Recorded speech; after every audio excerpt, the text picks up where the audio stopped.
brother sibling movie. Oh, Evan has to record a fucking entrance. So All special. right, I got one in the barrel, one in the tank. Let's do this. Aw, shit.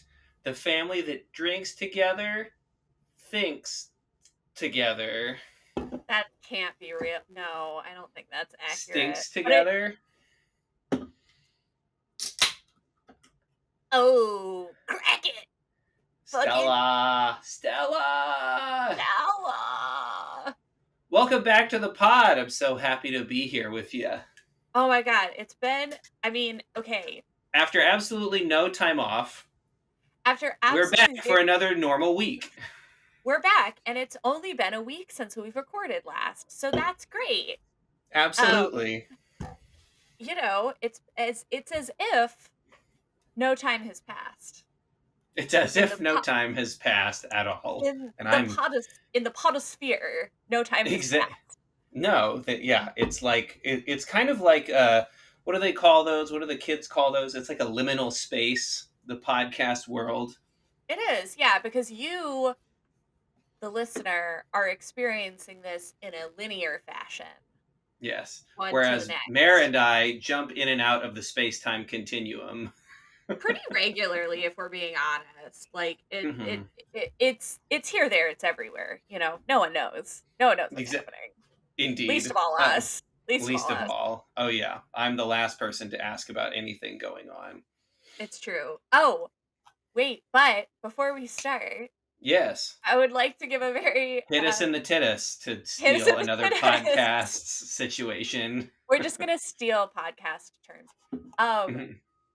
a very special shout out to our lovely cousin Lila, who is a listener and was like, I learned so much about you guys from your podcast. I was like, oh, thanks. Oh no. Yeah, no, I mean, literally, my Oh initial thought dear. was, oh God. Oh God, I'm sorry. I'm so sorry. But Well, thanks for listening, Lila. We appreciate we, it. we appreciate your listenership, and we hope that you have been enjoying season 3, which I'm sure you've been waiting on bated breath for to Oh, come out. I mean, it's gonna be a real banger of a season. I can just say now that we're coming to the second to last, the my favorite word in the English language, the penultimate episode. Ah, yes. To shout out another one of our cousins, Sonoma, who introduced me to the very idea of having a favorite word. Oh, what was her thing was be that as it Oh, may. that's right. It wasn't a word, it was a It phrase. was Be that phrase. It as was, it may. I Yeah. think she has a tattoo of it like on her arm that says be that as it may, which I'm Our, just like, our family what is a so fucking weird. vibe. What a fucking vibe. Like, yes, yes, yes. All of our Sonoma and Lila are sisters, so it makes sense, Yes, right? indeed, they are. They are. Uh, We have many oh, and let cousins. us not forget the other sisters, Ruby and Ravi, as well. Robbie, They obviously, we love you all We dearly. must, and many of the other cousins. We have many cousins. We cannot name them all here. They'll be in the description of the No, they episode. won't be. I write the descriptions of the episode. I'm sorry. I'm No, not writing Andrew, all of I our love you cousins' too. names out. No, no, and all of you guys have like a billion children, like too many. I know But it's too anyway, much. hello, hi. Are we? Oh, I Let's guess get I it could. started. Let's jump right Let's. into it. I think that was a decent amount of banter. Yeah, you could. You edit it down. It's fine. I avoid editing it down. That's what I do. But the end of the year is coming to a close and it's time to get started. So it's going to be Time to fun. edit. Yeah. Um. All right. Shall I do this? I'm gonna do it off the dome because I did Do it not off the dome. copy paste. I love it. Yeah, let's see if we can remember how we start our podcast. It's only been a week, so it shouldn't be that hard. Yeah. Welcome, friends and chosen family, to Brother Sibling Movie, a podcast where two siblings, that's us, talk about movies that we love from our childhood and some that we may be discovering for the very first time. Oh yeah. I'm your brother, Evan Kerna. Like, I'm your sibling? I'm your sister? Who am I? You really fucked me on that. That's good because I'm gonna have to edit all that out anyway. I'm your brother, Evan Kerna. No, no, fuck you. We're restarting. From the top? Alright. I thought you were gonna say I'm your sibling, Mayor Morgan, and I was gonna say I'm your brother, No, so because that's it's why I got. brother sibling movie. Oh, so Movie's it's our always in name. that order. Okay, cool. It Copy has that. been for 30 fucking episodes. It's been in that order. Okay. Hmm. I suppose you're right. Welcome, friends and chosen family, to Brother Sibling Movie, a podcast where two siblings, that's us, talk about movies that we loved from our childhood and some that we may be discovering for the very first time. I'm your brother, Evan Kerna. And I'm your sibling, Mare Morgan. And this week's movie is Amelie. Amelie. Le fabuleux Uh, destin de Amélie Poulain. Amelie Poulain. First foreign film that we have done, I think. First foreign film in its original language, because I believe that we've done My Neighbor Totoro and Oh, Princess right, yes. Mononoke, which count as Those Japanese are foreign movies. films. Those are Yes. foreign films, but those I listened to in English. This one I did not. I did have a panic moment when I was watching it last night, and it just Mhm. started going in French, and I did not realize the subtitles were not automatic.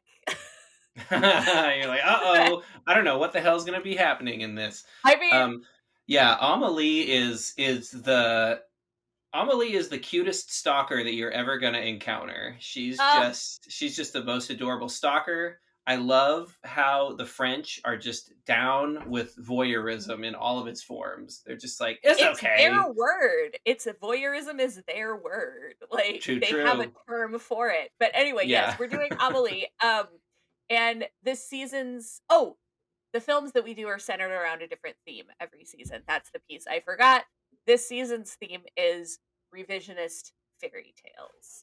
And I think that Amelie really fits in more with like the vibe of a revisionist fairy tale. Yeah, it's not a revisionist fairy tale. Yeah, no, we're taking a couple liberties, but like it is fantastical, it is magical. There are elements of sort of fantasy imagination strewn in, and I would say that she probably is like a little bit like a lost princess, sort of like a princess wandering in the woods of, the ancient forest of Paris, finding her way to, do good for the people of the great metropolis, Gay Of Paris.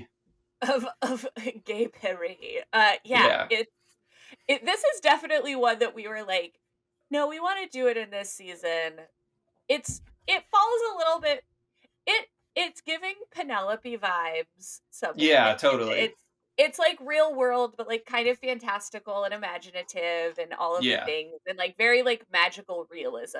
I think is actually more the place that it sits is in magical realism. That's Um, a fair assessment, I would say. Yeah. but I think it's fun and it's cute and Oh, it's a it's delightful a film. great movie. I mean, whether or not it conforms with revisionist fairy tale tropes, I don't care. This is our podcast, as you've I said don't in the fucking past. care. We do Yeah, what we want. it's our podcast. Don't like it? Stop listening. It's your choice. Oh, This is your it's you could get 2 hours of your life back. it's so Um, true. Do it's you so have any true. opening thoughts about Amelie, or should we jump right into the summary of I this think here bad boy? I think let's just go into the summary and then like I think some banger reviews because let's just say opinions are mixed. Opinions are mixed.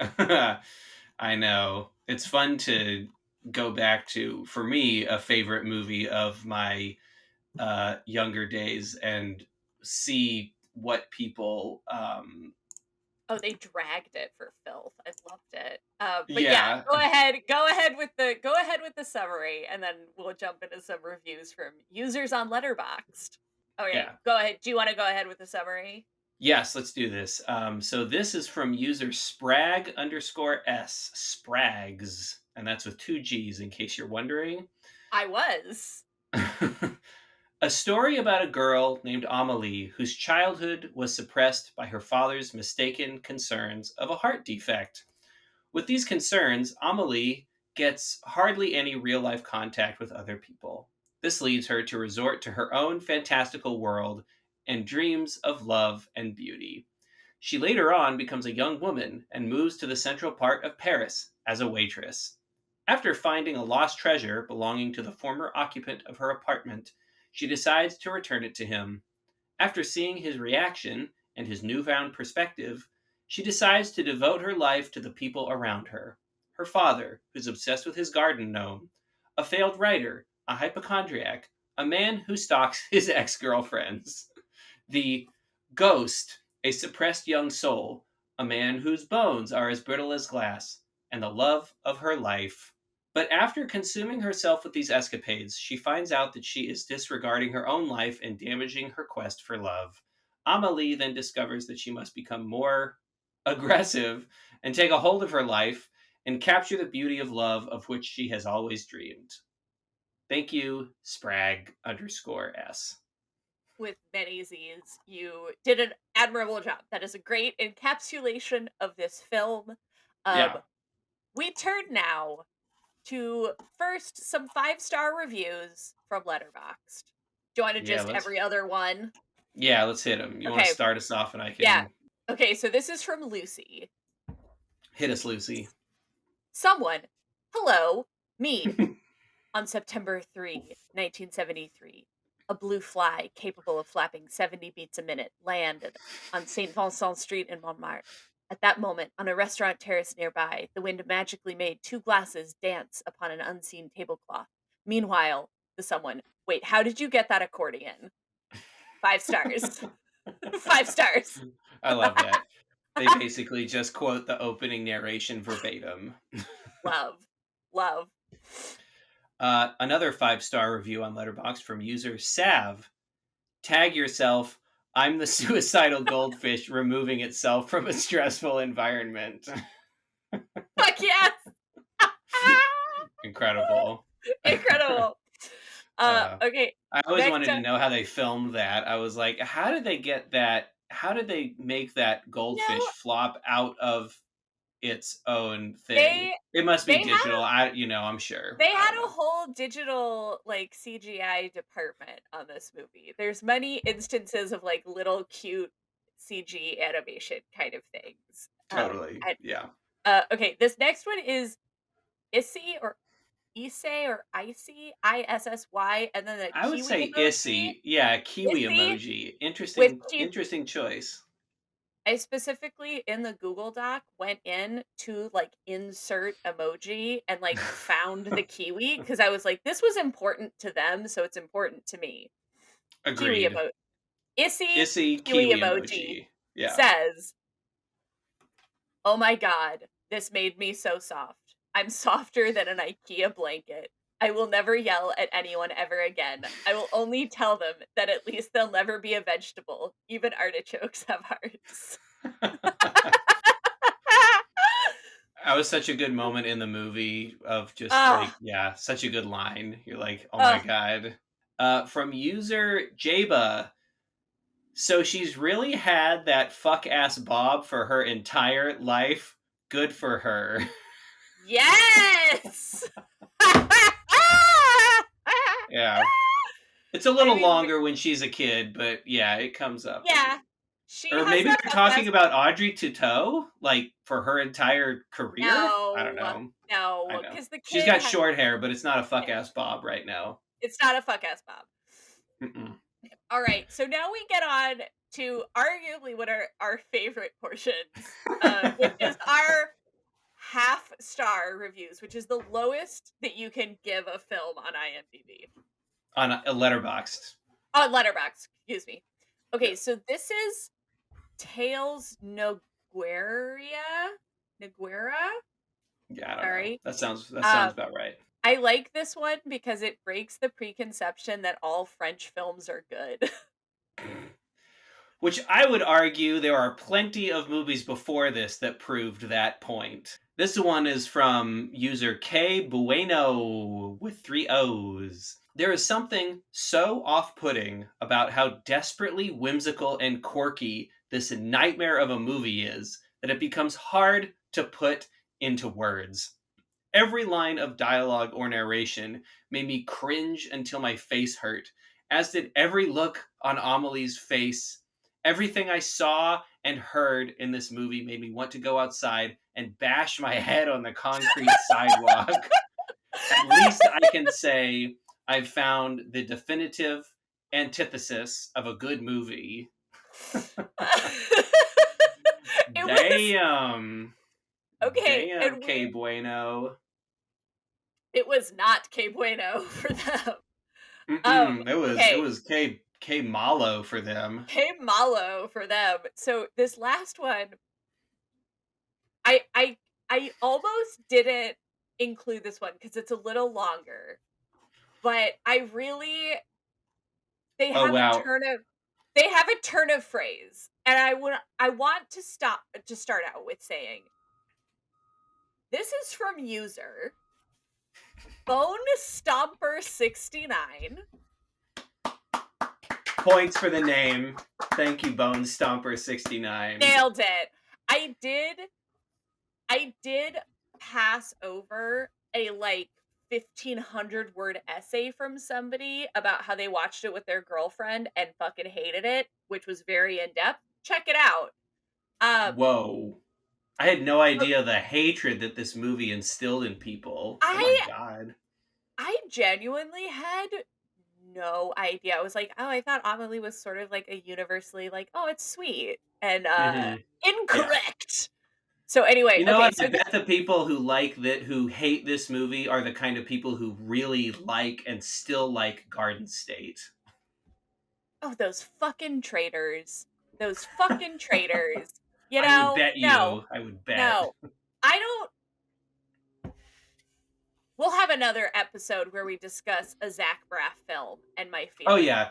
I don't have major problems with Garden State, but I think Amelie is the superior No. film in a similar genre. Amelie Amelie is very much in a similar genre, very much the superior film for a variety of reasons. But anyway, here's what Bone Stopper 69 has to say. The least interesting person you know's favorite film. That's a good one-liner. That's a good fucking one-liner. Um, I don't have the requisite mental synapses to appreciate repetitive, grating, twee, mawkish, wholesome, core, literally me, like smiley face emoji. Wish fulfillment literally cured my depression, smiley face emoji. I fantasized about my death for 2 hours. Oh my god. Jesus Whoa, Christ. will she? Will she find the boy? Wow, will she? She's literally me. I want to go to Paris. Haha, France is just like this. She's literally, will she find the boy? Wholesome, will she wholesome boy find the, she's literally me. This is literally France. Will she find the literally France? Will she this is literally me in France. Will she's so quirky. Will she literally France? This is me. I'm literally in France. And she's literally French. Will she literally be me? Quirky. Rah. Jesus Christ, Bone Stomper 69. Oh my god. I You got some things to work out. I was like Bone Stepper 69. Are you Oh. immune to joy? Like, are you okay? That was great. That was incredible. Thank you, Bone Stomper 69. Oh my Wow. god. I guess as The you know, emoji faces, they're not even emojis. They're like the old school, like just like emoticon, um like the yeah, like there you go, colon and an emoticons. uppercase D. It's like a colon uppercase D, X capital D, like Uh colon I love it. parentheses. It's that. That's all of the like noises I was making. That was like to insert Eh, emoji. That was ugh, like insert ah. emoticon. Insert Yeah. emoticon. Um I Oh, that think was funny. I think it's great that you and I do pick I would say generally speaking, like we pick movies that we like to talk about because it's like we want Of to talk course. about this movie because we love it. And Yeah. it's always really funny to read the half-star reviews Mhm. because I'm like, I mean, I kind of get it. Like I disagree with you, but like I get it, sure. But, like, Yeah. that one, Bone Stomper 69, I was like, "Girl, no." Like, "What? Yeah. Okay. Oh boy. Oh, boy." I was like, "I feel like this is about something else." Like, you Yeah. took your little tippity-tappity fingies Hmm. to Letterboxd to have this crazy tirade. Are Yeah. you good? Look, as a hater of French cinema in many other ways, I totally understand where the attitude that is coming from this, you know. I mean, Uh, but also go to Paris sometime. Honestly, it's great. You should check it out. like, low key though, like, Paris has a reputation for a reason. It Right. truly is, like, a magical place in a way that I'm like, "Fucking Christ, it really is, though. Like, damn it. God Damn damn it. it. They God damn did do it. They it. did do it." And Yeah, you can't fault the French for being romantic and no, I'm a like, little a little cutesy sometimes, leaning on the romance "Yeah, vibe a little it's bit. sweet, it's sweet." But anyway, yeah, those are everybody else's thoughts about Amelie, and we are about to get into some of our own thoughts. Yes. Um, we'll be right back with more brother sibling movie. This week's podcast is brought to you by Bon Voyeur, a dating app for people who want to do a little light stalking of their crush before they ask him out for real. Much like Amelie, pursuing with surprising stealth her beloved cutie pie Nino, you too can follow in her footsteps. Here's how it works: match with someone on the app by swiping right. Now, you have access to their location for a 48-hour period, so you can easily wander past their place of work, cast glances at them from their favorite bistro hangout, or leave cute little puzzles for them to discover at the local city park, all without your crush knowing that you're doing it. Unfortunately, big disclaimer here. This app is only available to women at the moment for pretty obvious reasons. But if you get vetted by our expert team of quirk finders, you men can potentially qualify as a cute stalker rather than a scary one and enjoy all the benefits of a 48-hour creep. Do as the French do and indulge in a little harmless stalking. As they say in Gay Paris, bon voyeur. That sounds like a lovely little cute little stalking app. Thank I'm thank God they have a vetting process for the men, because sometimes men do want to do a little light stalking and it's cute, and that is like 0.004% of the time. right, exactly. It's like, all right. Uh the likelihood of this not turning into like a full-on assault charge is very minimal. It's like essentially zero. It's essentially Yeah. zero. But it's fun to kind of just like, Statistically zero, yeah. it's statistically zero, but like maybe you want to do a little fun one. So check out Bon Voyeur. Yeah. Men, if you do any stalking, do it in a cute way and don't invade privacy or of any kind. Or That just just like, actually, men don't stalk. Just don't do it. It's bad. Just, I think, generally don't do it. It's bad. Just don't no, do my thing. No, no, Bear is right. Bear is right. Don't stalk people is bad. Is probably pretty bad. it. Brother. Probably pretty bad. We're back with more brother sibling movie. So I guess now is the time to talk about things we want to talk about the movie. Our favorite part, the middle of the podcast. The Uh as some would say, the meat in the podcast sandwich. the meat and pod potatoes. Thank That was good. you. I appreciate it. Insert applause Wait, here. wait, wait, wait.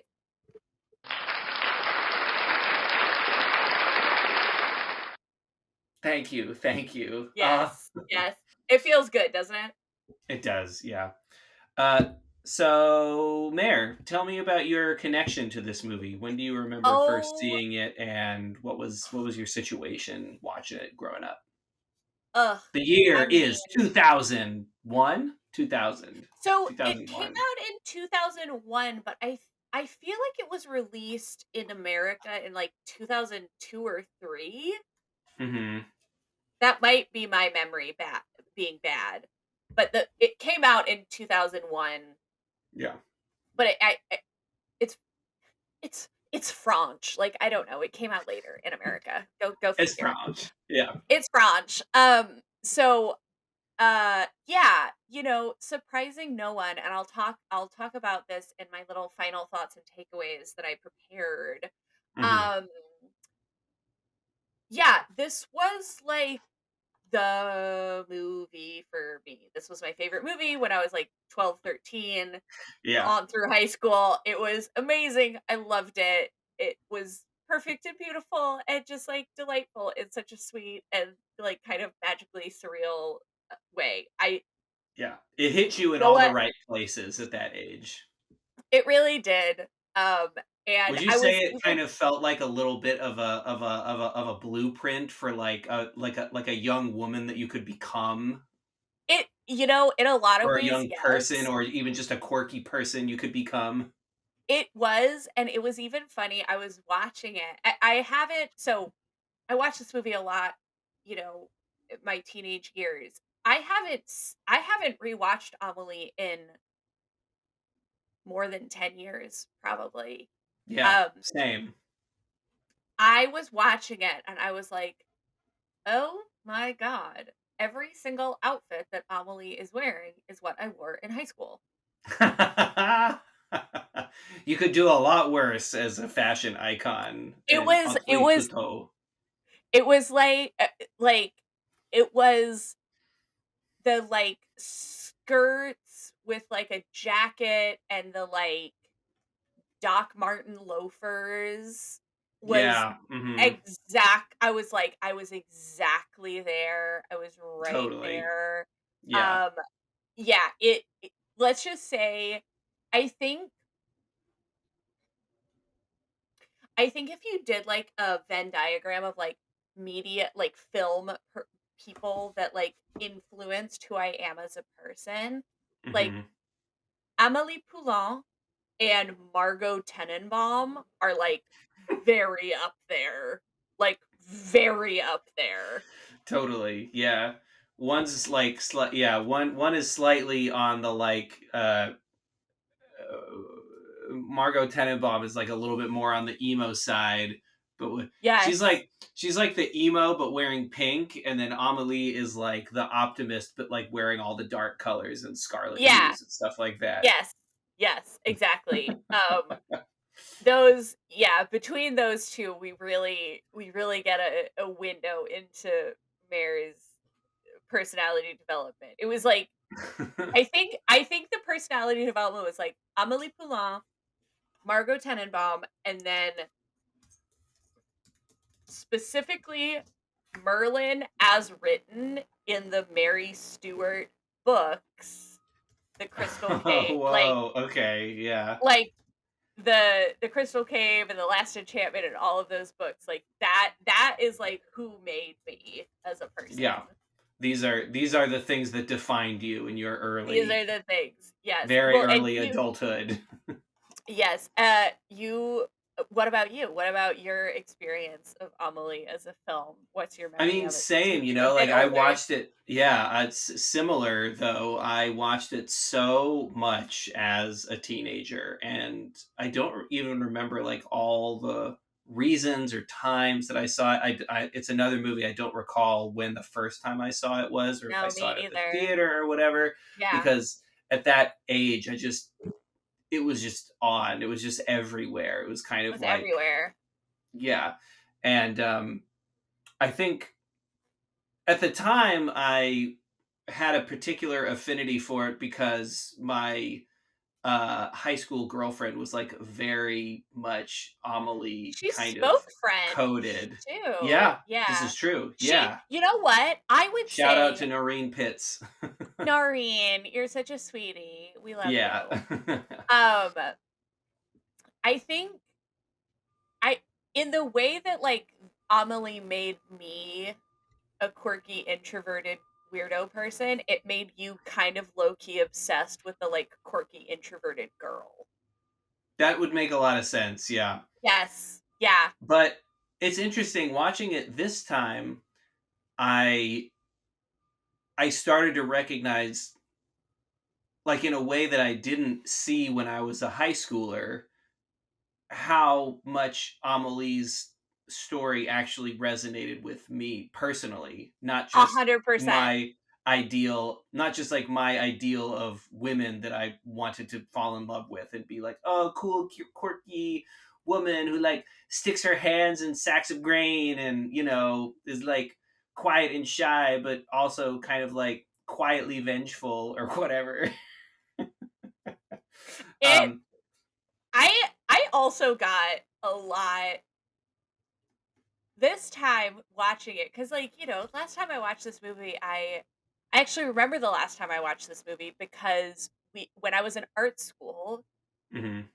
13 years ago, we had to make a we were assigned to make a movie poster for a movie that Oh, we cool. really loved, and we Cool had assignment. a very cool assignment, and the movie that I made a poster for was Amelie. Oh, cool. And it was actually really cool. It was I still have the artwork somewhere. It was the pig lamp that she has. Yeah, yeah. It was just the it was basically a still life of her bedside table, and it was the Mhm. pig lamp with the umbrella and the whole thing, and then, Yeah. like, a thing of photographs, and I did hand painted lettering that said Amelie. Oh, that's Um, cool. I like that. I always that pig lamp always stuck out to me, how it, like, turns itself oh, off and just the oh, design of it. I always thought, "Oh, that's cool." It's very iconic, so good it choice. is.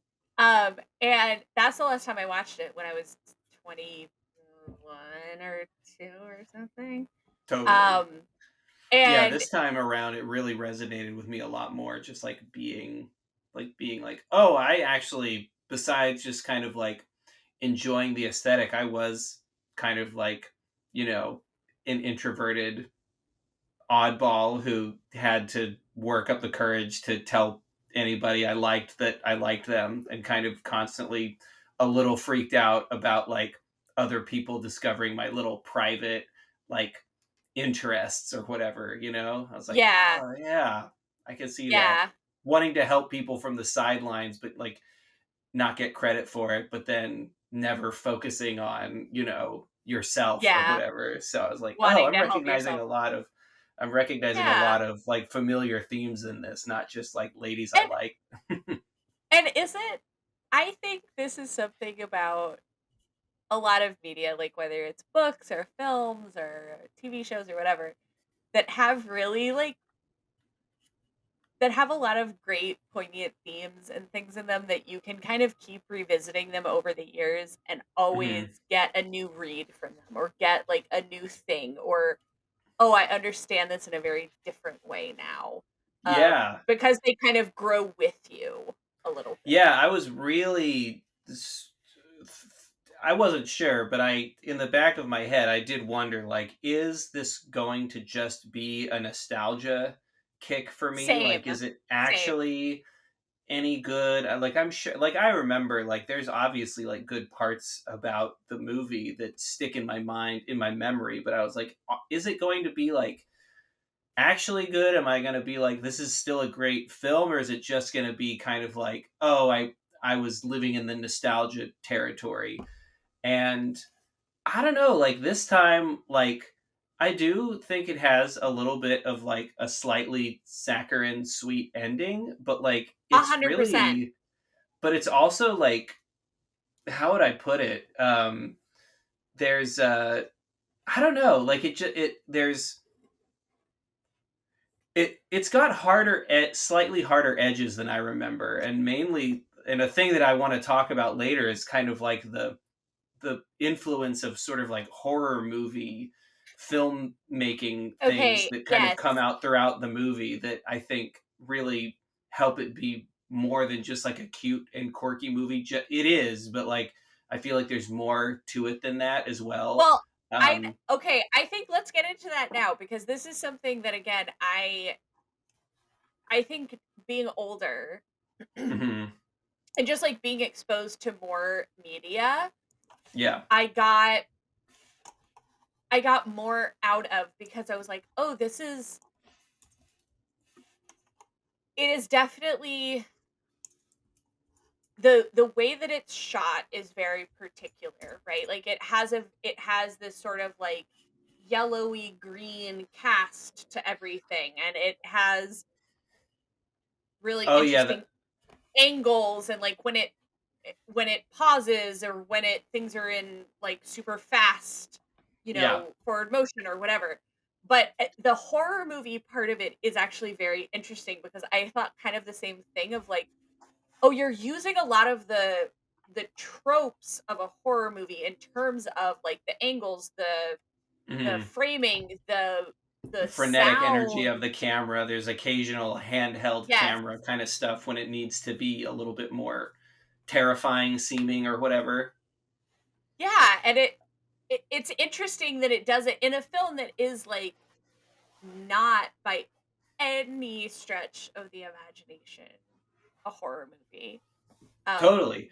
Well, so a little background, and I don't know much about the director Jean-Pierre Jeunet, but I do know that two of his previous films before Amelie were Delicatessen, which is a sort of black comedy about a landlord who I think it's about a landlord who like, you know, serves people as deli meat. Like he finds people in his apartment complex, kills them, and then it's like a Soylent Green situation. Yeah, I what? know, I know, it's crazy.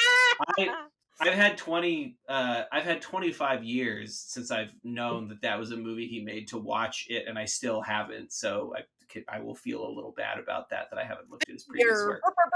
failure. Exactly. Um, and he also directed the fourth Alien movie, which occurred before Amelie in 1997, Alien Resurrection, the fourth film of Ridley Scott's Alien franchise, which is the one where um, Sigourney Weaver comes back, Ripley, her character, comes back as like a clone of the original Ripley, and Winona Ryder is like her companion or something. Um, which was funny enough, cool trivia fact about Evan. It was the first Alien movie that I ever saw, so I didn't start with the best, We to say the always least. you and I always do this somehow. We start on franchises with like the third movie. Like the Right, first the Kill Bill I second or the saw was the third. second one. Yeah, uh Like, huh. I know. I think we've said on this podcast before that for years we had uh, like I had Mallrats, but not Clerks. I had correct. The Lost World, but not Jurassic Park. It was like Yes, this is stupid. Like there are better I know. movies that It whatever. makes I us love Mallrats with all of my heart because it is yes. very immature but has a good heart. But that's another story. Yeah. It So all that to say, Jean Pierre Jeunet had made horror movies in a sense, like those two movies wow. were and so he has this sense of how to use the camera to create a sense of unease, and what I really dug about this movie watching it this time was how the camera is that camera work and that horror movie sensibility, because it's not done with like the color palette and it's not done with certain things No. about the film which remain the same, but definitely with like the camera work in particular, you see it happening. And I think it's so cool because it reminded me of like there is a certain kind of terror that comes being a young person who's been traumatized. Like, let's not forget that Amelie's mother Dude, is crushed to death by a person flinging themselves off of a top of a church Notre building, right? Dame. Off of Yeah. Notre Dame, her Hmm. mother is killed by someone committing suicide, and then Yeah. her father never, like, touches her or shows her affection, and so Yeah. when he, as a doctor, like, examines her, her heart is beating so fast that he's like, "Well, you have a heart defect. Right. And Yeah. that's why we can't do things. It's you. Yeah. It's your heart defect." Yeah. It's I think it's easy because I had kind of forgotten those little details, and it's easy to Yeah. sort of like gloss them over. But like in the current environment that we exist in, of like understanding how things from our childhoods affect us in adulthood, it just struck me as like, oh yeah, like Amelie and all of the characters that we follow that she tries to help are like deeply traumatized people with like issues, you know?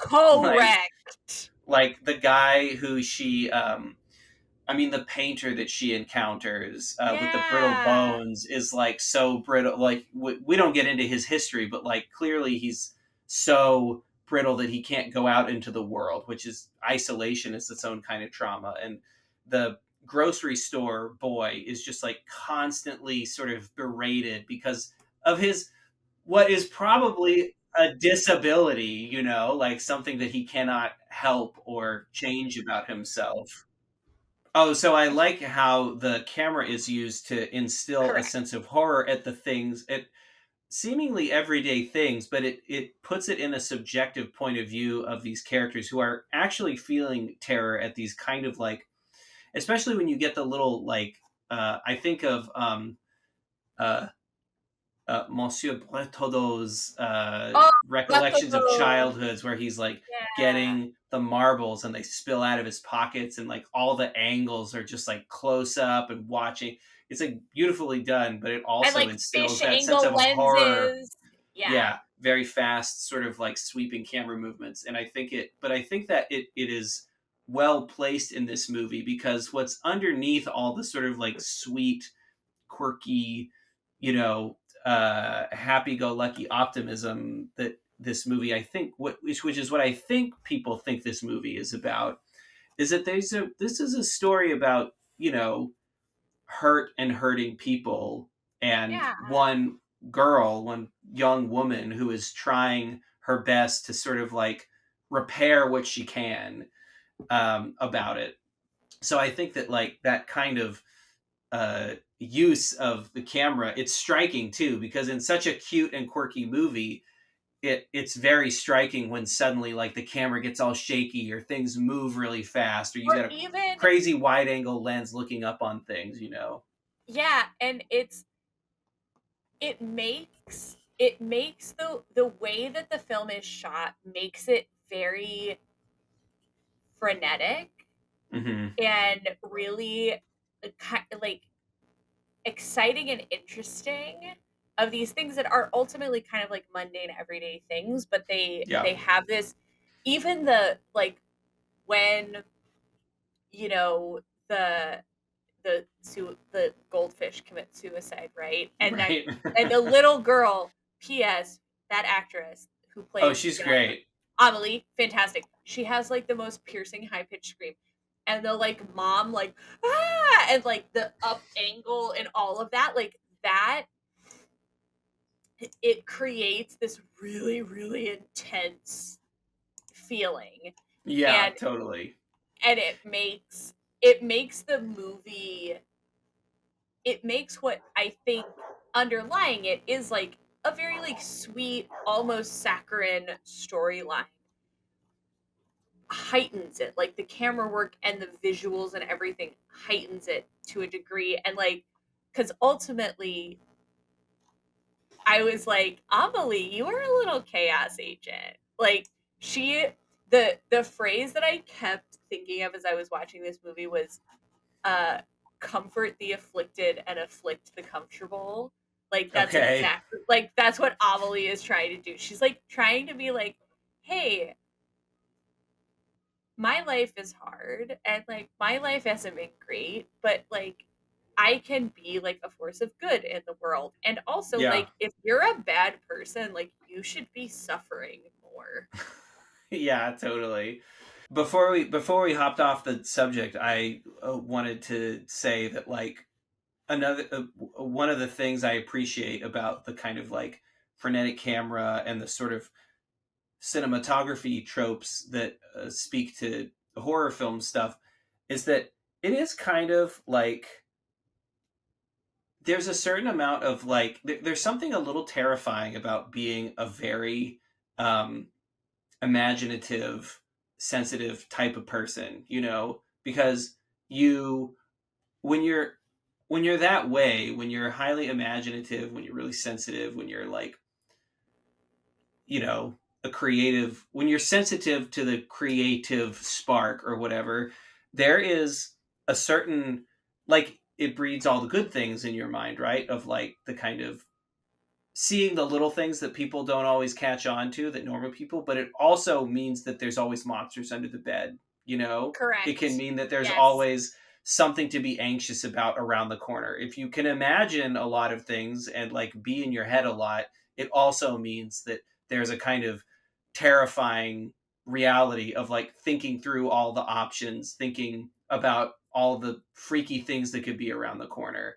And I kind of like how it captures that about our main character and about other people in the movie, but mainly Amelie, where it's like, oh, like clearly she's this very kind of like creative thinking, sensitive, imaginative soul. She's like created worlds for herself of like, um, pet alligators that she checks in for the doctor, and like the goldfish is her best friend, which is all cute and everything. And it sort of keeps her away from the scary parts of reality that she exists in. But it also means that there are scary things behind every door. And And it's it a also huge it's a huge push to even like say to somebody that she likes them, which I can definitely identify with. It's like, oh yeah, well, it's hard to do the things that other people might find kind of normal to do because you're just thinking and imagining all the ways it could go wrong as well as all the things that are good in the world.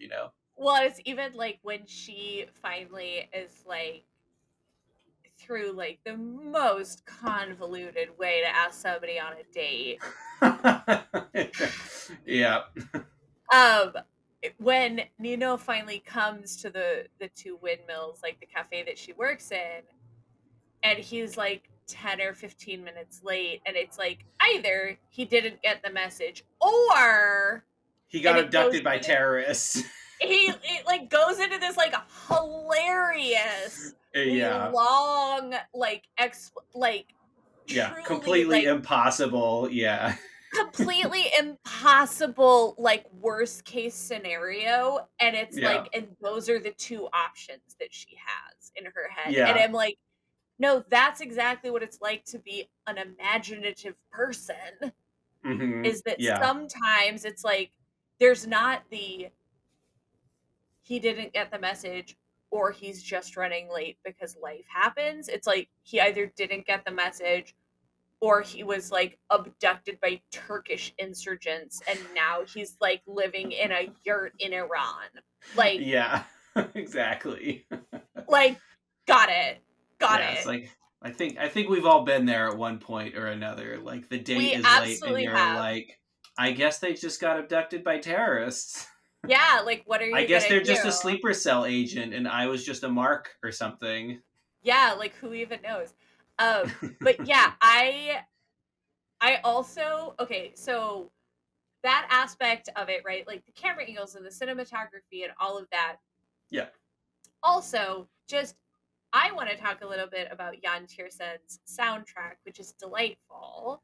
Oh my god. I Um, mean, one of the in an one of already the great movie, best. one of the great things to come out of this movie, It's it is truly up there with I believe the last film we talked about, Chocolat.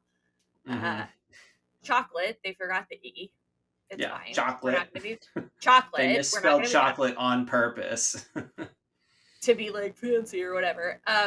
It's like it is up there with Rachel Portman's like Chocolat soundtrack. Like Jan Tiersen's soundtrack for this is incredible, and he is also one of those kind of like mad genius composers. Like a lot of the soundtrack and a lot of the things in the Amelie soundtrack are typewriters because he Whoa, really really? I didn't know that. okay, listen to the songs again. Mhm. A lot of the like ticking sounds are typewriter keys. Oh, that's sitting, cool. and he was basically this like he was kind of he's one of those musical people who is like, oh, like typewriters make this really interesting sound, and he was playing a typewriter like a musical instrument to get the Yeah. like ticks and top, like to get the beats Whoa. in a soundtrack. Sick. Hmm. And it's super cool and just beautiful piano, beautiful instrumentation across the board. And I think the soundtrack is one of also the soundtrack and the sound design in general is another piece that like makes this film such like of a piece Oh because yeah. I mean, that it would be a completely different movie with different music behind it. It would completely alter yeah the character of the film itself, which is true of all movies, but like in this one it's so iconic, it's hard to extricate it from the movie that you're yeah watching. it's hard to divorce the two, Hmm. but the beautiful like the beautiful piano music and the way that the instrumentation is it is obviously like very French Yeah. in that way of like, oh, like bistro music, So whatever. French. Yeah. So French. But it adds this additional layer of like whimsy and kind of, I don't know, like otherworldliness, because I think that Hmm. even if you are familiar with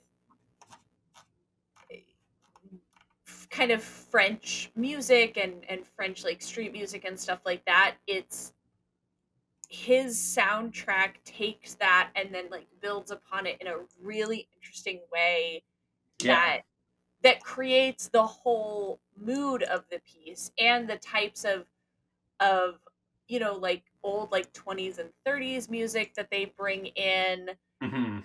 that are just they really are like curating the vibe of the Yeah. film in a very Yeah. specific way, which is great. Absolutely. Yeah. It's interesting. It's so crazy to me that he hasn't done more like film soundtracks, because this movie I is really the know. thing that launched him into kind of international recognition. Um, Yeah. but even just a quick cursory look at his Wikipedia article says Tiersen is often mistaken for a soundtrack composer. He himself states that I'm not a composer and I really don't have a classical background. And his real focus is on touring and recording studio albums, which are often used for film soundtracks. Very interesting. So he is a I musician's musician. He does it all, it would seem. I so in high school, I had a couple of Jan Tiersen's like studio albums, like studio As you do. recorded albums because like Hmm. I was like super cool and chill and like up with what was going on in Yeah. 2004 and 5 and Yeah. whatever. You were Not a big down with the deal. sickness. Hmm. I was totally down with the sickness and I was like, "Oh my god, this like French alt composer like um I'm so cool. and so cool, but they're beautiful. Like he's an incredible composer and Yeah. the music that he made fit Amelie very well. Yeah. And that's not to say that he is a film composer. Like film Totally. composers are a different thing, right? Like you score to the film that is in front of you. But Yeah. Jan Tiersen is like, no, this is the thing that I do, and this is what I like and find enjoyable, and like it happened to work with Totally. Amelie Yeah.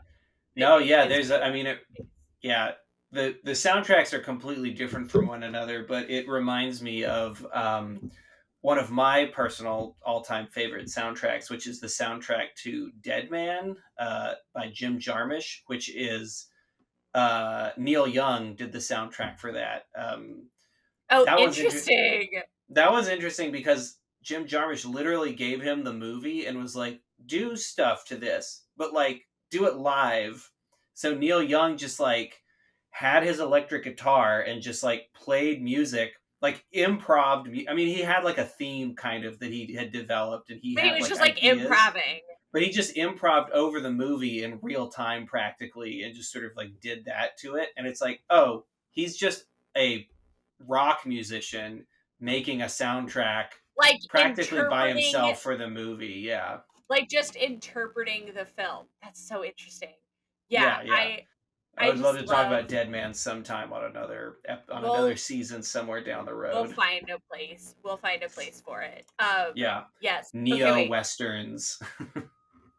So I want to talk about some of the incredible characters in this film because there are many beyond just Amelie, who's obviously lovely, but also like it struck me that this is sort of this interesting thing of like it's not really an ensemble film because like not everybody gets like their own storyline and their own whatever.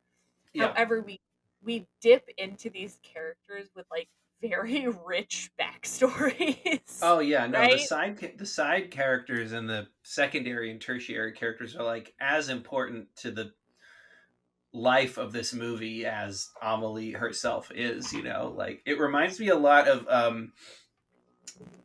Tom Popo, which is a uh it's called a they call it a ramen western. It's basically like a Japanese movie about. Have you ever seen it? No, I have no idea what you're Oh talking well, about. we'll have to watch it for one of these. It's not a movie from our childhood, but God, it's so good.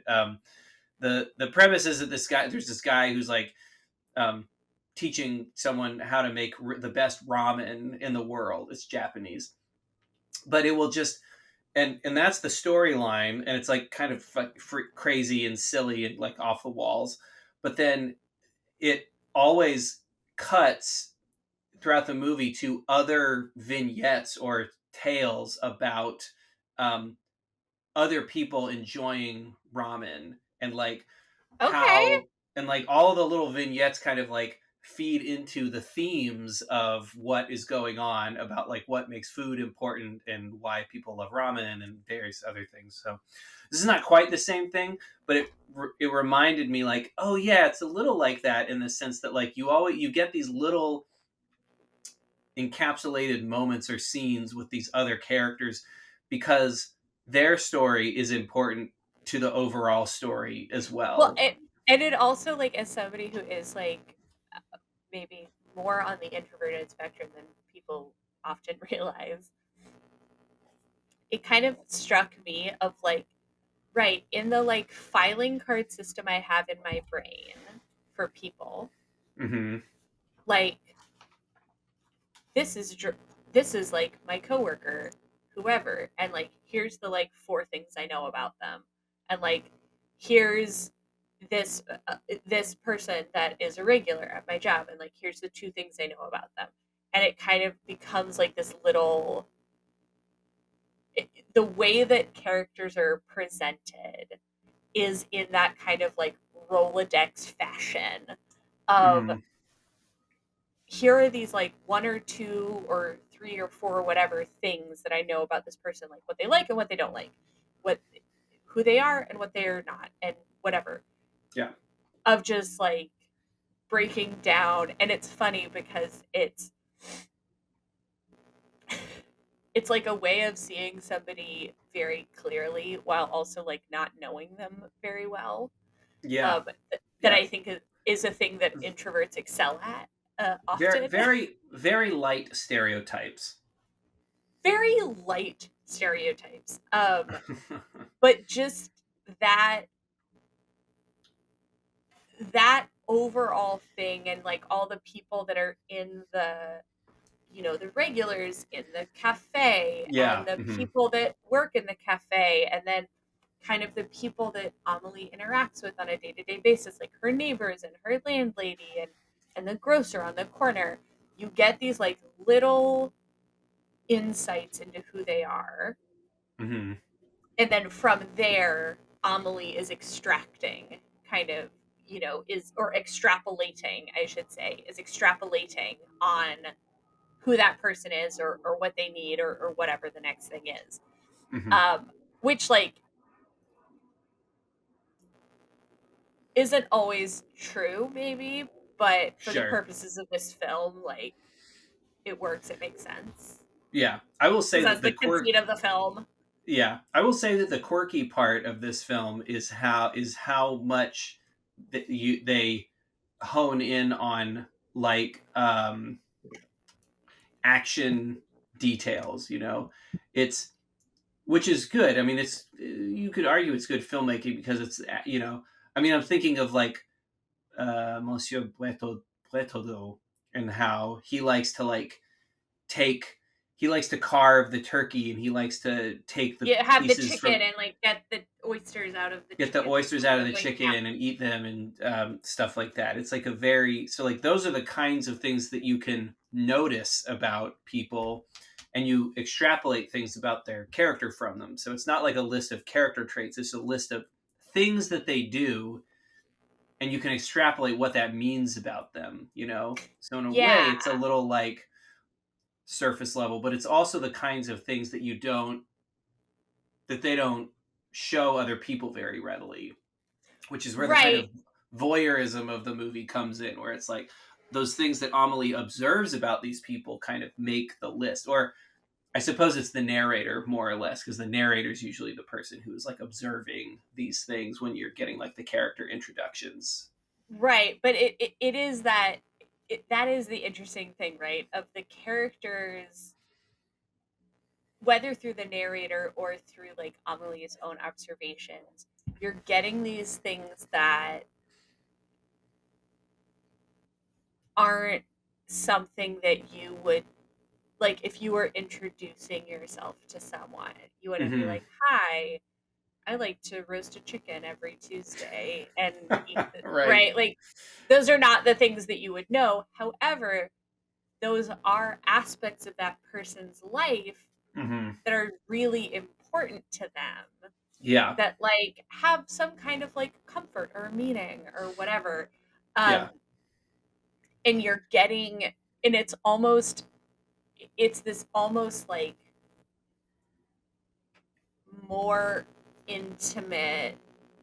It's it's like the thing that's like more intimate than a stranger would know, but the closest people in your life might not know. Like a stranger could Also might observe not know. it. Yeah. Like Hmm. a stranger could observe it and see it. That's a good observation And about what and kind of things they are. the closest person in your life might not know that that is a thing that you do, Yeah.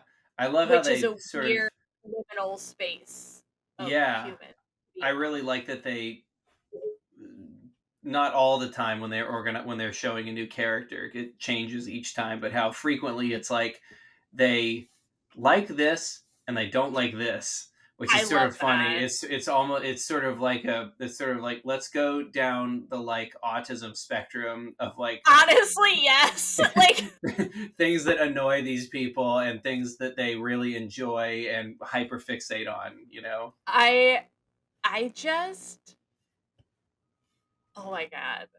Oh my god, the autism spectrum in this film though. Cuz I was like Is that what is French? Are French people just about that? Like, maybe, but I was like but Nino, like the character that Amelie kind of forms this like romantic interest attachment to, right? Who's kind of this like fellow weirdo who's hmm also this person who's like kind of strange when he works in a sex shop part-time, which is just very funny. Like it's such a it's just very like visually funny how they I get contrast. I get the feeling that an American movie of this same type wouldn't have spent as much time in that store or shown off as much stuff Correct. as they showed off, you know. Correct. But that's the French for you. Yeah, but They just love dildos and boobs. it's going for it.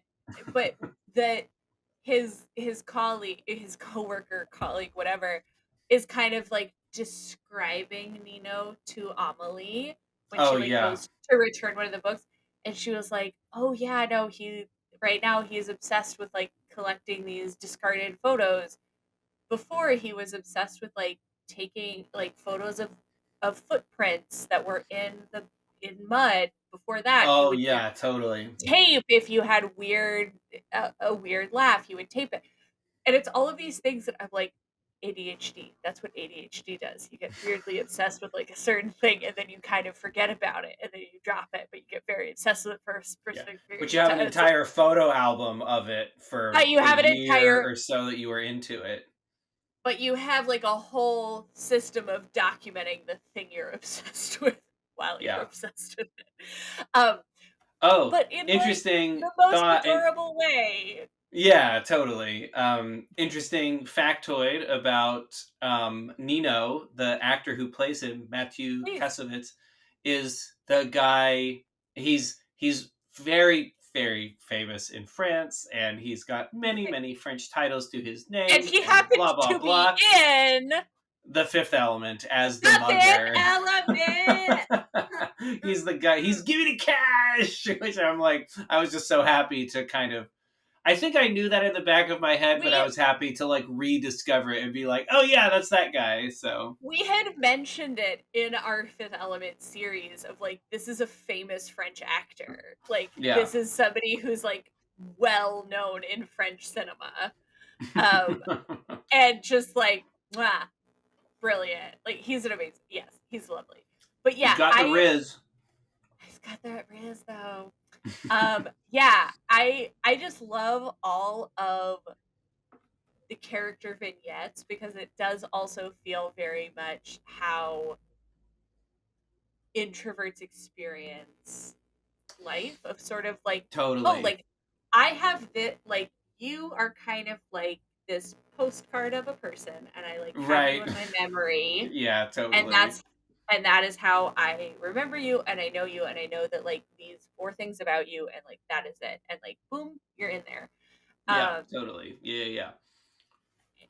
I yeah, know, it was but this and was yet even within that they have such great character traits, and I really like how Amelie, with a few of them, like I'm thinking specifically of like the bone brittle painter, and even a little bit like yeah. her dad, who she starts to kind of chip away at the exterior a little bit through her actions. Um, but the bone brittle painter is great because he's like a mentor as well He as somebody that is. she's trying to get to know, because but Well, in his own way, he also observes from the outside because he continuously paints the same Renoir painting every year. And he kind of gets his ideas about humanity and his ideas about how people are through thinking about the character of the people in this painting that he recreates and over and over again. he is also ultimately, right? Like he is one of the people who she kind of sees as like maybe I can help you somehow. Maybe I can somehow help you see beyond the world that you have, which is essentially your apartment because your body is too brittle. Like I can help you see beyond that. And she sends him Yeah. these like fun like video clips basically like recorded TV clips of like crazy things that happen and it's like it's very Yeah. fun and exciting and interesting. Um and he is also the one who ultimately at the end of the film is basically like if you keep if you keep holding yourself back from the world, Hmm. your heart is going to become as brittle as my bones. Like Yeah. you you don't I have physical limitations. You have emotional limitations and those can be Right. overcome and it becomes I love him. Raymond Dufayed, I think is his character's name. He's so Nice. or Raymond Dufayed. He's so sweet, and he's it's that like beautiful thing of when like the cranky old man finds the like introverted young woman, and it's like the match made in heaven of just like those are the Yes. friends. They are friends and need to be Yeah, friends. yeah. the Lost in Translation or whatever. That's the most. Fuck Lost in Translation. I fucking hate that movie. But sorry, that's a different story. I hate Sofia Coppola. That's a different Hey story for a man, different podcast. me too. Me too. I was just trying to think of the most iconic version of that screen uh duo that I could think of. I know, but we also got a whole we got a whole haterade Sophia Coppola season we planned in got the a future whole we drank the probably. haterade season. It's all Sofia Coppola films. I don't But I no. don't know if I could do a whole season of Sophia Coppola films. I might shoot myself in the eyes. Oh wait, fuck, we'd have to watch all of the Sofia Coppola films to do that. That's horrible. But I True. think She's got some good ones. I'm not gonna hate on her entirely. I want to be a little fair, but also fuck Sophia Coppola. also like fuck you so hard. You're so bad at this. Oh Anyway, man, bringing the movement anyways, down, Sophia Coppola. look, Oh man, we're a feminist podcast, but go fuck. shit. Um, Sorry. Yes, that all that to say, the characters are an absolute delight and yeah, just they are as important and how they are represented in the film is as important as like kind of Amelie's main story arc and like without all of those weird little like uh side quests for lack of a yeah. better word, Hmm. I don't think the film would be as enjoyable as it Totally. is.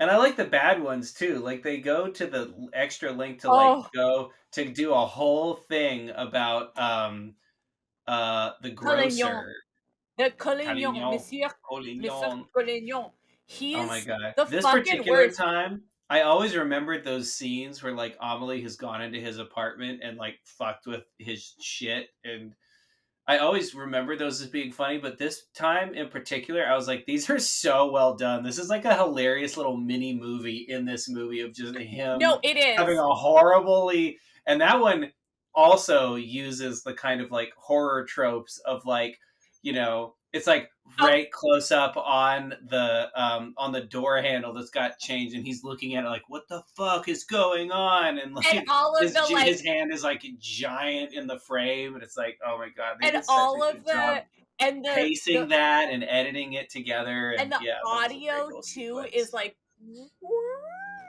like Yeah. he has like all of these things and it's Yeah, that made me laugh so hard this time. I was like, that's what a the great other little packet of filmmaking just in that little section. my other favorite little thing is when she's a child and she Hmm. like witnesses a car accident and her neighbor makes her think that it's that her Oh yeah. camera. And Yeah. then she's just sitting on the roof with a radio listening to the football game and is like Yeah. disconnecting and reconnecting his Yeah. television and Yeah, he's losing his mind. right before the soccer players make or don't make a goal, and Brilliant. so he doesn't know. Yeah. Brilliant. I mean, Brilliant. I think that specific thing that you bring up about Amelie's character is what elevates her past just kind of like a manic pixie dream girl type person, where it's like, oh, she has this kind of trickster, vindictive, justice oriented kind of thing where it's like Correct. she's not comfortable enough to like be out in the world and to like talk and like denounce people face to face, but she uses her creativity and her imagination to get back at people in ways that are, which is the same way that she tries to help people. It's like in finding the little small things that will like change their life or like give them another perspective. And she finds all the little tiny ways in a person's life to fuck with them too. And it's like, oh, Right. that to me is the thing that turns Amelie herself into like a three-dimensional character of like she's Right. not just cute and quirky and like believes in the goodness of humanity and is shy and introverted, but she's also like a little vindictive and like wants revenge Yeah. on the bad She people of the world, which is that's awesome. I think that's the thing is that she isn't that is the thing that to yes, to me makes her not kind of that like, oh, like manic pixie dream girl, like aesthetic, whatever. I'm like, yeah, it really is that thing of her whole modus operandi is comfort the afflicted and afflict the comfortable. Like Right. Yes. Yeah. she she can see the injustice and she can see the unfairness and also is like, I'm gonna fuck with you. And to be fair, the things that she does to Collignon, the grocer, Hmm. are so hilariously minor that Yeah. none of it, like, she reprograms this man's phone that when his auto dial goes to call his mom, it calls the psychiatric helpline. That is that is That's right. that is mental warfare on like Yeah. another level. And this is also again, hi, just quick PSA. Don't fuck with women. There Okay? is this. Don't fuck with women because that is the level of shit that I was like, that's hilarious. And also like Yeah. 100% I would have done that. That's Yeah. amazing. Yeah. Quick aside, which has a lot to do with women and psychological warfare. I Oh, was are we gonna talk watching. about your childhood with me as your younger sibling or no? No, no, no. It's more recent than that. No, I was watching. I was so taken with this. There's an interview. The comedian Hassan Minaj of Yes. Daily Show fame. He did an Yes. interview recently with Malala. I forget her. She's Yes. obviously known to Malala. everyone as Malala. Malala. We all know. Um, and Well, first thing is that like I was just listening to it, I was like a little sad that they were both like happily married to other people because their chemistry is just so good. I'm like these two ought to be God damn together. it. They're just God like damn giving each it. other the perfect amount of shit. But it opens up with like, you know, Hassan being like, I want to squash the beef. And Malala's like, you're still thinking about this? Oh my God. Because in one of his specials, I think Patriot Act, Yes. Yeah. he famously did a bit where he's like, a capper of one of his big jokes. It might have even been Yeah. the closer. Was like, Malala follows me on Instagram, but I don't Yeah. follow her back. And Yes. so the follow up to that was that Malala posted that clip on her Instagram and was like, "Do you think that I should unfollow this guy?" And the poll said yes, no, and who is this dude? Who is Hassan Minaj, which got like 67% of the votes. Yes, girl. Yes, and girl. you and you can tell that Hassan is just like completely gutted by like that is the thing that got him. And like it's hilarious because he's just like that shook me. That shook me, Malala. And she's like, you mess with the wrong person. And I love that. I was Look, like, damn. look. Do Dragging not you, Hassan. It was great. like here's the thing. This is the other So thing yeah, don't about mess this with movie. ladies. This is the other thing about this movie that I love because I was even thinking about this. In particular with like Collignon. I was like, none of the stuff that she's doing is gonna hurt him or like kill him. Maybe the one where she stuck the pin in They're his like electrical the cord. pin. That might be a Okay, the little bit. pin. But besides that, yeah, it's all just like salt in the whiskey and whatever. It's just like I just wanna Uncomfortable. I just wanna fuck with you and Yeah. make you uncomfortable. Like, and I just wanna like take away your I was gonna reality. Like, say, I just did wanna take you away your base reality. And I was like, yes, I was gonna say, like, did sibling. that part particularly I resonate with you? it it definitely I was like, I should not be trusted with people's house keys. No. Bad things could happen if you get on my bad side. Yeah, and like and the thing is that it's not like it won't kill you. Like none of it will like cause harm Yeah. in the like I just way that want to is have some like fun. in the way none of it will cause harm in the like I am legally culpable way. Right. It's just that like enjoyment of like no, you I make know I got you. you and it's the thing too of like you make someone's life horrible. every day, Yeah. I'm going They to be probably the like deserve it. avenging chaos demon Right. that like just enacts a little retribution. And it's very fun. It's very Yeah. fun because she's like, she does all these incredible things too, right? Of like all of these things that are going to make people's lives better because they're kind of just people that are hurt or people that are wanting something else or whatever. And but the fact that she has the ability and capability to be like, no, this is actually about like the moral scales of the universe. Right. I like you should be taken to task for Yeah, certain things. I totally. love, love. Yeah.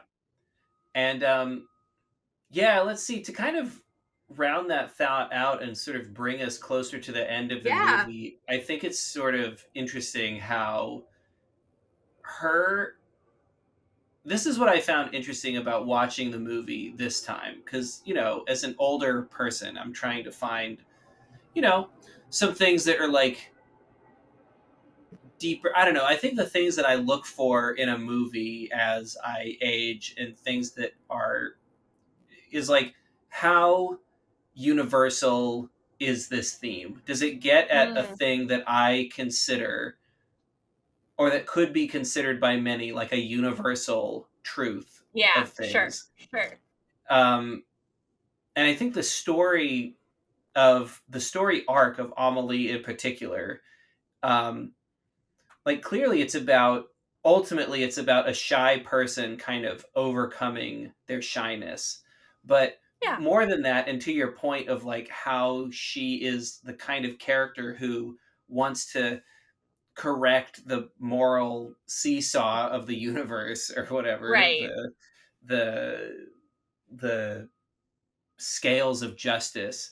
She is also this person who wants to kind of, in a way, control things, because Yeah, as a person who is sort of,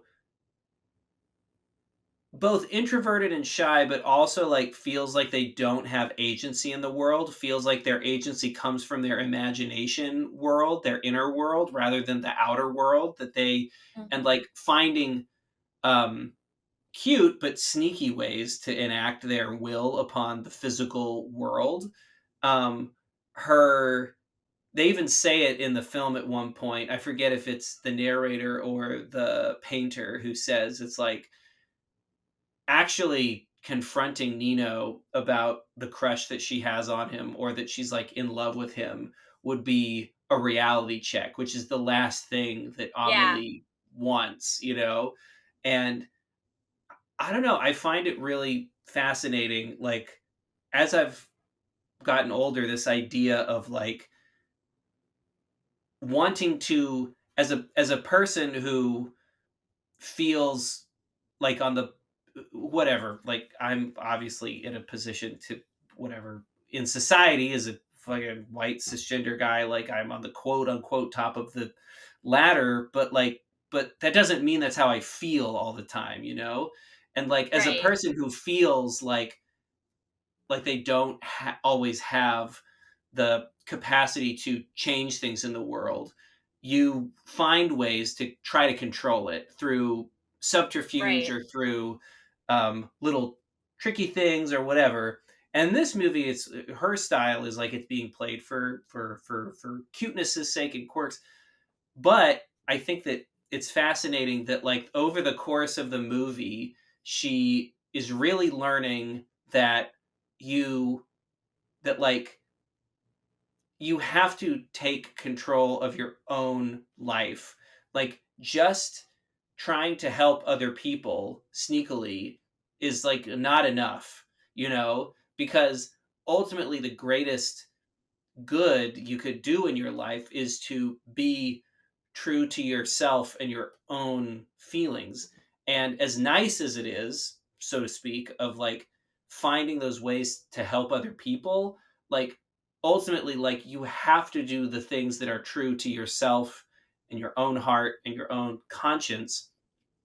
And if that means going out of your way, even if you think it's like selfish to like tell somebody you like that you like them, like that's a thing you need to do in your life. And it's like the simplest thing, but for some people it's not that simple.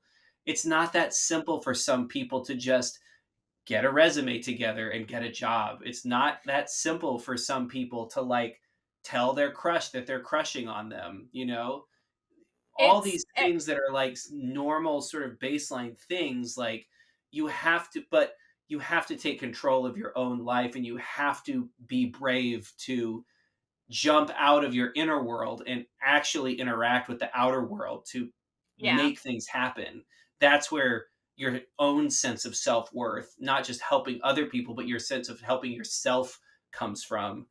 So to like right. see that that was the general, to my interpretation of the movie is that's the general gist of it, is like Amelie has to realize functionally that she must pursue the things that she wants, not just help or please other people to do the things that would make them happy. You know, she has to make herself happy, which is something that is like just to me that's such a universal theme, is to be like what almost every movie is about maybe sometimes. No, yes, I completely agree with that, and I think that is ultimately the driving thing that to me makes this not like a like throwaway like, oh, she's so like fucking twee, whatever. Right. Like it makes it more that it's like it's about So fresh and it's so twee about twee. so the first is so twee.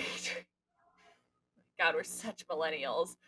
Um, that it is about, yeah, it's about that. It's not just, you can't just always be on the sidelines. Sometimes Hmm. you have to take control of where you are and where you sit in Yeah. that, and you also are part of the story. Like you're not just watching a story play out in front of you. You are also part of your own life story. Yeah. Uh yeah.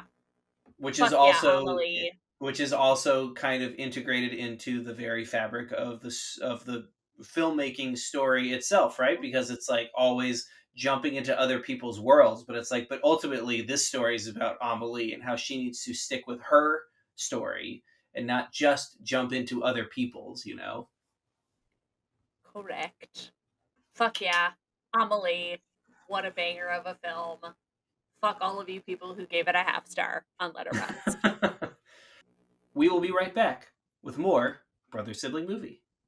This week's episode is brought to you by Da Juice, an exciting new sports beverage that combines electrolytes, vitamins, and a special proprietary blend of performance enhancing crystals.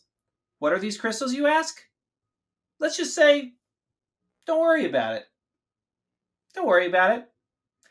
These crystals help you jump higher, run farther, and strip all the copper pipe out of a model home. They will give you the confidence to meet your goals and to talk at great length and speed about space lasers. With just one bottle of the juice, you'll be hooked. And hey, it's a drink, so you don't even need teeth to enjoy it. Head down to the scariest corner store in your neighborhood and pick up a case of the juice today. The juice. The It'll freak juice! you out. You gotta get the It'll make you juice! talk fast. You gotta get the juice. And importantly, no teeth required. Yeah, it's I'll great. be picking up a case of the juice next week. I think you should. I think you should. The juice is useful for everybody. I don't It's hate for the juice. I everybody. love the juice.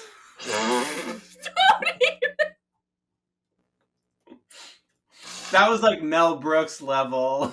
Like, hey, what's so bad about the juice? Stop!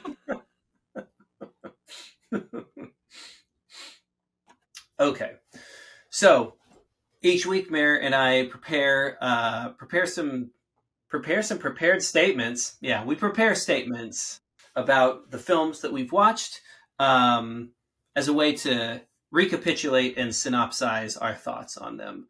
So Here's my prepared statements on Le Fabuleux Destin de Amélie Poulain. I can't tell if it's just nostalgia or a genuine appreciation for this heartfelt story about a shy weirdo plucking up the courage to ask someone out, but I absolutely adore Le Fabuleux Destin de Amélie Poulain. It is a sweet story without being overly saccharine. It is quirky without reverting to the manic pixie dream girl stereotypes of the era, and its very full cast of characters is so fully realized as to practically jump off of the screen. Amelie herself is a mystery that slowly unravels over the course of the film. Her innate shyness blends perfectly well with her capacity for revenge fueled trickster mayhem. Amelie is clearly a sweet young woman with the love of others first and foremost on her mind, but she has a vindictive, angry side as well that I find very charming. Let's not forget that, despite being played for laughs, Amelie watched a woman committing suicide crush her mother to death on the footsteps of the Notre Dame church when she was about 7 years old. Traumatic histories are the norm for each and every one of the introverted, beautiful weirdos on display in this film. And I love that the film never shies away from that angle or perspective. Despite the movie being about Amelie's character arc, going from an introverted quasi stalker do gooder to a young woman who finds the courage to pursue love in her own way, the movie has an incredible cast of side characters that populate the world and make the bigger point about the daily challenges of being alive and the small things that keep us going. In some ways, it reminds me of Tom Popo, the ramen western, which frequently cuts away to a diverse array of other stories which explore and bolster the themes of the main story. The color palette choice can't be ignored either. There's a genuine love for red, green, and gold in this movie that I never clocked as a younger viewer, but strikes me as inherently French in some way. Um, the production design and cinematography make this movie shine and make Paris feel alive, warm, and sometimes distant and terrifying at the same time. Speaking of terrifying, one of the great choices on the filmmaker's parts is to shoot certain scenes like horror films. Some people may be just surprised to know that previous to Amelie, director Jean Pierre Junot directed Delicatessen, a black comedy horror feature about a landlord that about a landlord that prepares people into deli meat, as well as Alien Resurrection, the fourth film in Ridley Scott's Alien franchise. But I think in many ways, these sensibilities blend perfectly well with the visual language of Amelie. Because in many ways, being an incredibly imaginative person is its own form of horror. Yes, the childlike innocence helps one see the small wonders of the world that many others would overlook. But it's just as easy to imagine monsters under the bed, the terror of being found out in your personal, private pursuits, or the million ways talking to your crush could go horrendously wrong. Not to mention all the ways that childhood trauma shapes our thoughts, minds, and inner programming. Every side character seems to have their own horror movie moments where the raging voices inside of what could go wrong speak louder than their own inner strength. It's devastating when the brittle-boned painter correctly labels Renoir's Girl with the Glass, a proxy for Amelie, as a coward, because it is the unfortunate truth and what many an introverted person fear the most that they are. Amelie, the film, is a life-affirming, beautiful, eccentric film about the trials of being a sensitive person. It is a love letter to the introverted oddballs who find themselves beaten down by society but refuse to give up their inherent optimism. For my money, I couldn't think of a better encapsulation of what it means to be a sensitive soul trying to find their own inner strength than Amelie. Yes. End scene. Hell yes. And now for my shot of whiskey.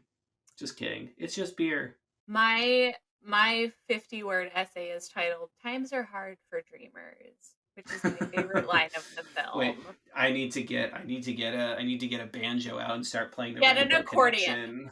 Oh, that Yeah, would be get an better. accordion. Yeah. Ooh, an Get an accordion accordion. cover of Rainbow Connection. It's Oh perfect. my god, yes. Times are hard for dreamers. Imagine, if you will, an introverted 13-year-old with a penchant for fantasy, an underlying love of whimsy, and, more than anything, a desire to believe in something magical.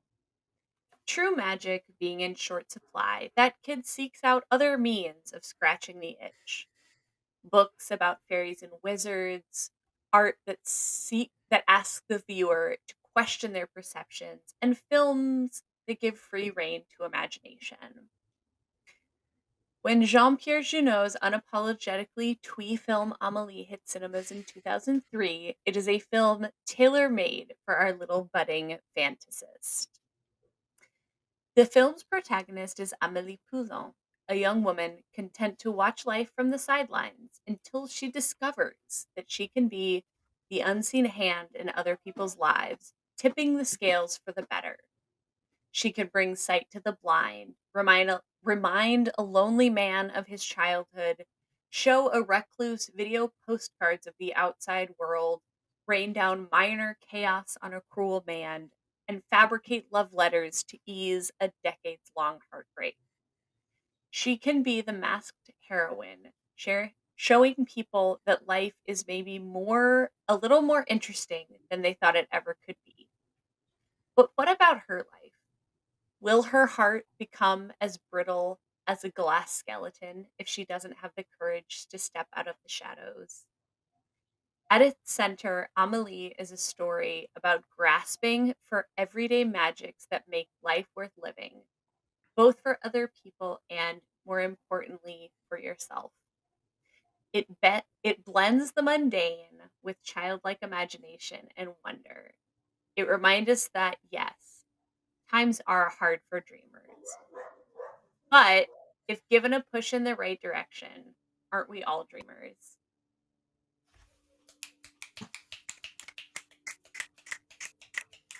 Yas, queen. Yes, queen. Okay, now get on the thing. Get That on was great. I felt like I got a little insight, a little voyeuristic window into childhood Mare and all of the hopes and Yes. dreams of a All of the young hope. dreamer. Oh, the young's dream. There's dreaming, wanting to be like, this sucks. This sucks so hard. Can it be better? Life can't always be hard, can it? It's not always bad. Um, but yeah, so okay, beautiful thoughts and takeaways, From Evan. both of us. Always coming in with the fucking film critic lens. But now that brings us to a specific section of the show, which is Tambok na siksi. Tambok, tambok, tambok, tambok na siksi. vibe check. It's time for a vibe check. Fact check. Vibe check. So, for those of you who may be listening for the very first time, first and foremost, thank you so much for listening. But also, Evan and I do not rate things, do not rate films on like a star system or a number system or anything. We rate films on two things and two things only, and that is how is the story and how are the vibes. Evan, how was the story? How were the vibes? You know, I would also just, before I get into my vibe check, I would also just like to say that there is a potential other section after vibe check where you can pay me to alter my opinion about what the movie is. Okay. We call it bribe check. So if you want I to, love bribe check. Wait, I love bribe check. so if Is you, that so a if, level on our Patreon? Is bribe that's right, check? yeah, bribe check, yeah, you can pay if, You can yeah, pay Evan to I don't know what reassess the his my you opinion about the movie. Yeah, but in you a can pay Evan to reassess his opinion on a film yeah, based on how much you pay us exactly. at the And I bribe check level. yes, I am a cheap date. I have no moral scruples, and I He will happily absolutely. alter my I vibe can check confirm. opinion I can for confirm. Cheap date. yes, yeah, for we don't know what the tier is yet, but let's just say $20 gets you a new opinion about Oh, this movie coming out of my absolutely. mouth at the end of the podcast. So, but 100%. 100%.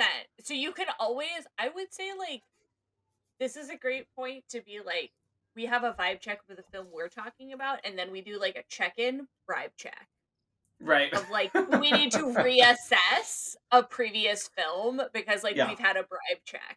Oh yeah, I I was love gonna that. say it has to be a um It has to be a reassessment. it has to be a reassessment of one because people won't know my opinion until they've heard an episode, and we can't record a new one until the next episode at least. So anyway, bribe check. But yeah, man, I mean, is there a more vibey movie than Amelie? Like, this is so vibey. It's like red and green and gold and Paris and twee and eccentric and introverted and weird, and like it's all the vibe, it's imagination, and like it's just so French. I mean, what else can I say? It's just so French. So It's so yeah, like hella vibes.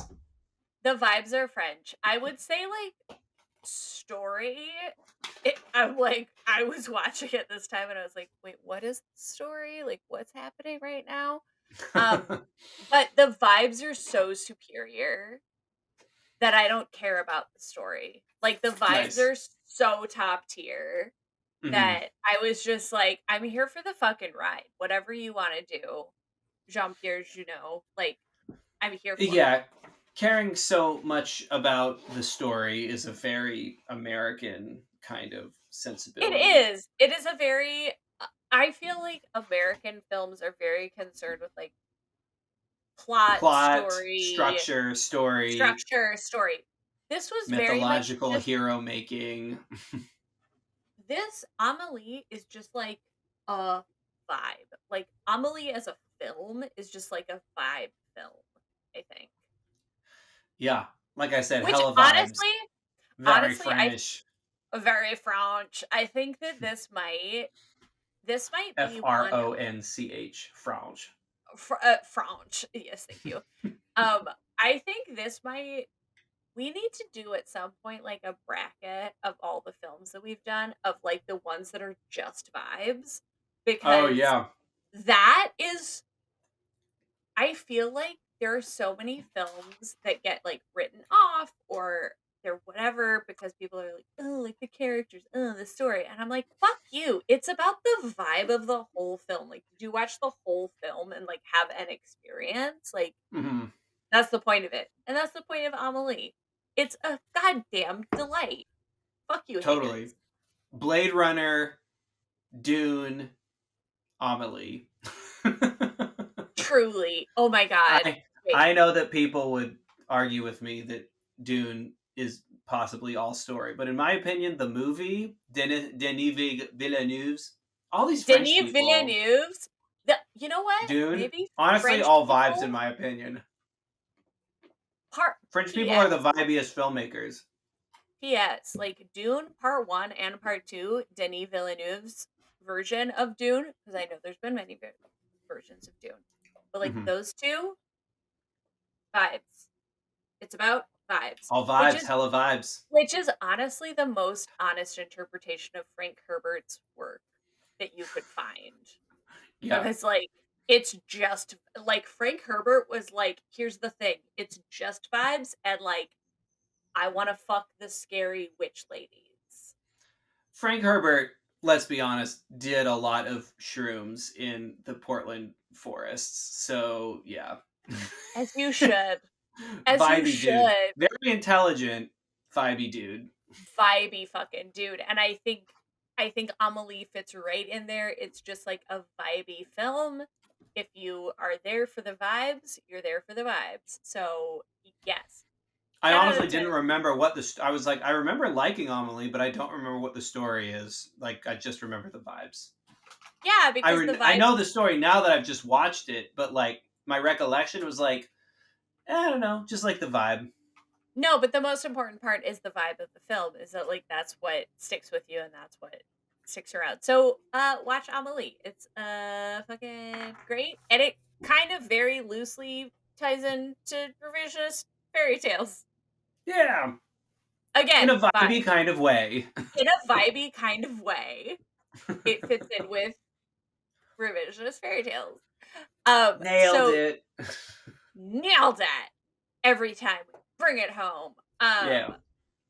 Further bringing it home. Thank you so much for listening. You can, I don't know, do things.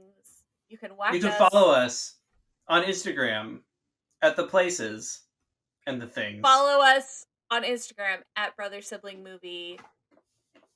Follow us on YouTube LetterBoxd. at Brother Sibling Movie. On LetterBoxd, we're at BSM Pod. BSM Pod. There it is. Evan, where can the good people find you? You can also email us at brothersiblingmovie@gmail.com, I think. You can also do that. Yeah. I don't check it, but you could do that. So we'll never know if you talk to us or not. You can find me online on my handle Art of Evan K. That's Instagram, YouTube, and my portfolio website, artofevank.com. And I hope you do. You can also find me on LetterBoxd, where I am behind on posting many of my reviews, but I should be up to date by the time the season comes out. So hooray! Hey, great. That's fantastic. You can find me at Lawn Daddy Lives Here on Instagram. There's underscores between each of the words. Evan, I love you so much. I love you And so much too. Glad we're doing this. glad we're doing this. And all I can leave you with, listeners and Evan, is go watch a movie with your sibling. Hey, go watch a movie with your sibling. No, you do it. I dare you first, double dog I dare. double dare you. No, you first. You do it. Okay, love you. Bye. Love you too.